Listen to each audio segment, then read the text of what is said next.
Let's now go to my interview with the opposition leader, Peter Dutton. Thanks for joining us. My pleasure, Chris. Thank you. You must have been pretty pleased with last night's performance, although a bit frustrated that you couldn't win over the majority of the audience. Well, it was a great audience, and there was look. I thought it was a really free-flowing conversation. I suspect there were some people in the audience who probably weren't as swinging as they might have made out to be, but that's okay. I think what it demonstrated was the ability for us to be able to talk about our plan for our country and what I want to do to clean up Labor's mess and help families deal with the cost of living crisis, and what we can do as a country to manage the economy more effectively, and particularly if we're going to see a recession in the United States or a global recession. It's imperative, I think, for our country's interests that we have a Liberal National Coalition government to deal with what are certain to be difficult times ahead. Now, you picked Anthony Albanese up last night on a number of false assertions and factual errors. This is a bloke we saw fall off a stage last week and then tell everybody he hadn't fallen over. Do you think that Anthony Albanese is a habitual liar? Chris, I think if you look at the $275 broken promise, he promised it 97 times, never mentions the figure now at all, and people know they're paying $1,300 more for electricity. Have a look at the Voice. I mean, the promise from the Prime Minister was that the detail would be forthcoming for the Voice. To this day, we still don't know the true intent and the true detail of the Voice. The Prime Minister deliberately kept that from the Australian public. And so that was a lie, and most definitely. The Prime Minister says that we cut education funding. Instead, it went from $13 billion to $25 billion under the coalition. So that is a lie. And then if you look at the bulk billing rates that the government talks about, the Prime Minister says that the bulk billing rates have improved under Labor and that they were plummeting under the Liberal Party. The fact is that they were 88% when the Prime Minister took office in 2022. They're now at 77%. And the Prime Minister says in his other lie is that, well, hospital funding was cut. Well, when I was Health Minister, hospital funding increased by 16%, and hospital funding increased every year when we were in government. So I think the Prime Minister's been caught out. And to be honest, I think we probably should have called him out a lot earlier than we have. The ads obviously are impactful that Labor's got out there, but they're completely full of lies. And people now are seeing that they've got a Prime Minister who has a problem with the truth. And I think it's clear that at this election, we've got the prospect of a Labor Greens government, a big spending government, the biggest spender in 40 years since Whitlam, or we've got a responsible economic manager in the coalition, and that's really, I think, what this election will come down to. Well, it's good to see you calling out these false assertions directly, but frankly, a lot of other people should be calling them out as well. I've seen him and Jim Chalmers say that they've reduced debt in this country when debt has only grown and is going to top $1 trillion. But what they're really talking about is how they've reduced the forecasts, which is meaningless, of course. You mentioned there a Labor Greens government. We've heard from the Greens leader, Adam Bandt, today. He's laying out very clearly his policy demands to form a minority government, a Labor Greens government with Anthony Albanese. He's talking about bringing dental into Medicare, universal free childcare, ending the logging of native forests, and also going back to negative gearing changes, the kind that Labor put up 2 elections ago. This is a fair suite of demands. Do you think that he'll have any success? Chris, I think the most worrying thing out of all of this is that there is an enormous amount of sympathy in Anthony Albanese's left-wing government for the sorts of things that Adam Bandt is putting on the table. I think he would get a receptive hearing to all of the impacts, as you point out, to forestry, etc., from the Labor Party, because that's what Tanya Plibersek believes.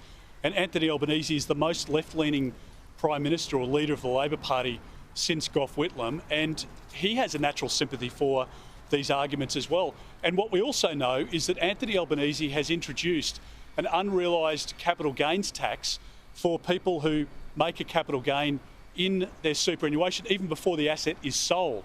So that's going down the track of Jacinta Allen in Victoria. And of course, the Prime Minister hasn't ruled out in question time over this term that they would make changes to the tax treatment of the family home and negative gearing. So if you think that these are just crazy Adam Bandt thought bubbles, these are concepts that have been discussed actively by Jim Chalmers and Anthony Albanese. So the risk is real, it's great, and if Australians who are thinking at this election, well, Anthony Albanese, he's only had 3 years, we'll probably give him a go, what damage can he do in 3 years? The answer is an enormous amount. He can do an incredibly damaging three years ahead with Adam Bandt. And if they continue to spend like they have, then we will see further inflationary pressures in the economy, and that just means higher interest rates at the next, in the next term of Parliament, and that would be devastating for homeowners who are already struggling with 12 interest rate increases under this government.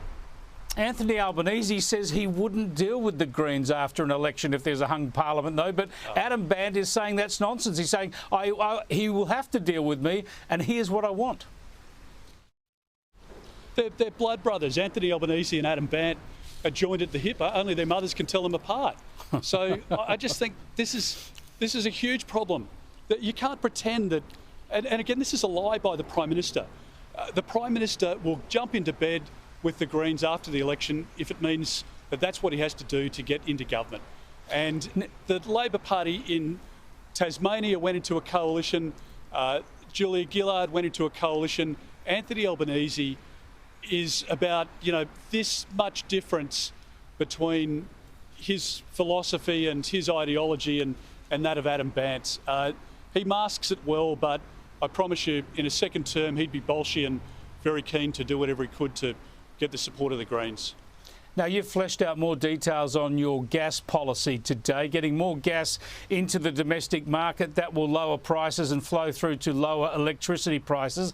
That makes sense. That much we can all agree on. But the former Western Australian Premier, Liberal Premier Colin Barnett, says the policy's a good one, but it needs to go further, that you should be reserving 15% of gas reserves on the East Coast from those who are exporting to put into the domestic market. Why haven't you gone that far?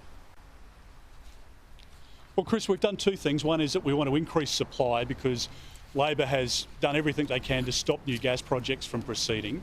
So bringing more supply in will bring the price down, and that much we know, and the Frontier Economics report cites the figure of 23%, almost a quarter, the cost of wholesale gas comes down by. And the reason that's important is that gas obviously is used across society for heavy manufacturers. We were at BlueScope today, and they are very supportive of our policy because their electricity and gas bills have just gone up by millions of dollars tens of millions of dollars over the course of the last 12 months under this government. So bringing more gas supply into the market through faster approvals and working with the gas companies is important, but also honouring the foundation contracts. So where contracts already exist with Japan, for example, we want to honour those. But the gas that's sold beyond that, we want it to come back into the domestic market, and that way we can achieve the outcome that we need with more supply to bring prices down here.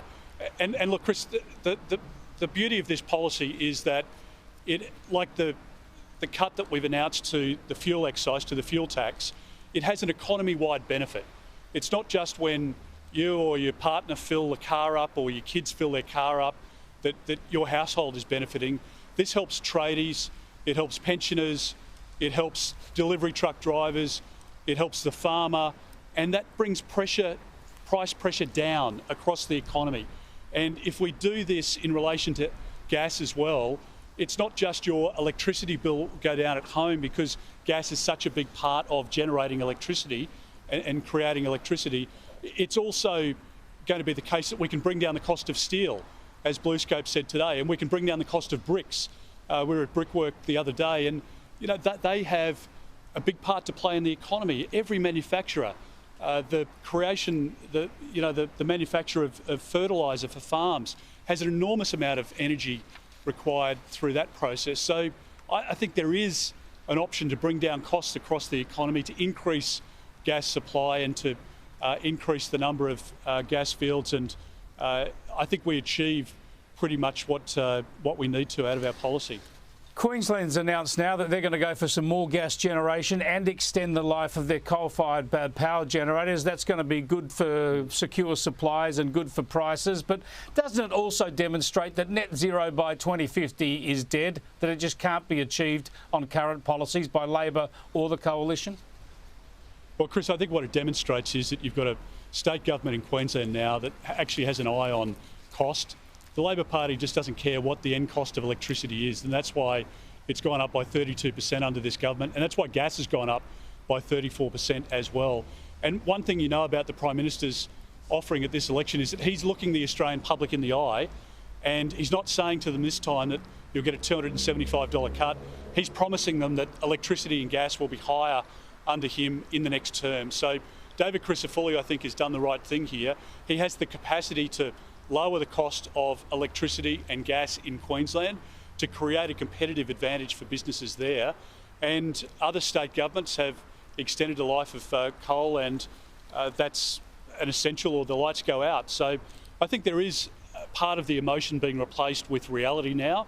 And our gas policy, we've been very clear that we need to have a real disruption to the renewables only train wreck that Chris Bowen and Anthony Albanese are advocating. And I'm sure that common sense prevails in this space, and it is in our policy, because I want to bring prices down, and that's exactly what our gas plan, which is all about natural gas, our natural gas, Australia's natural gas, being for Australians. Just quickly, because we're almost out of time, you've got your campaign launch on Sunday. Is that where we will hear more detail about how you can tackle our fiscal situation? We've got debt and deficit as far as the eye can see, and we've got no realistic plan now from Coalition or Labor to get that under control so that the budget is sustainable.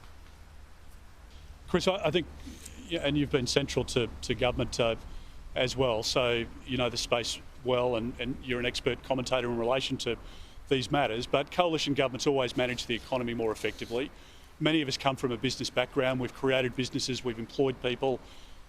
We understand what it is to help businesses grow. There have been 30,000 small businesses close under the course of under the stewardship of the Prime Minister. The highest record of small businesses have closed over the last 12 months in our country's history. And behind every story, a family's lost their home or their savings or their jobs, their dreams. So we can make the decisions which will make our budget and our whole offering to the Australian people more sustainable. People realise that this is a sliding doors moment election for our country. We have the prospect of a recession in the United States and a global recession. We don't know what's going to happen with the war in Europe or in the Middle East. We don't know what's going to happen in the South China Sea. And I think now is not a time for a Labor Greens government, which is led by a Prime Minister who's demonstrated that he's weak and always late to the situation that needs to be addressed. He's out of his depth, and on the other hand, a coalition that's got an experienced team, and I want to be a strong Prime Minister for our country that can make the decisions necessary to get our budget back in order, to help families recover from the 3 years of Labor. And what I do know from speaking to thousands of Australians over the course of the last 3 years as we've moved around the country is that our country just can't afford 3 more years of the Albanese government. Peter Dutton, it's good to hear that your father, Bruce, is recovering. It must have made last night's debate very difficult for you with that going on in the background. Do you hope you can get the campaign to Queensland and pop in and see him sometime soon? Well, yeah, Chris, obviously it's on your mind, and I'm just really lucky. I've got amazing siblings who are there with Dad at the moment, and he's good. I spoke to him this morning. He's got some great care where he is, and he's very appreciative, as I am, as our family is, for literally thousands of messages, well wishes that have come in. And I'm really truly grateful and very touched actually by that. And yeah, I hope to get to see him very soon. Thanks for joining us, and happy campaigning.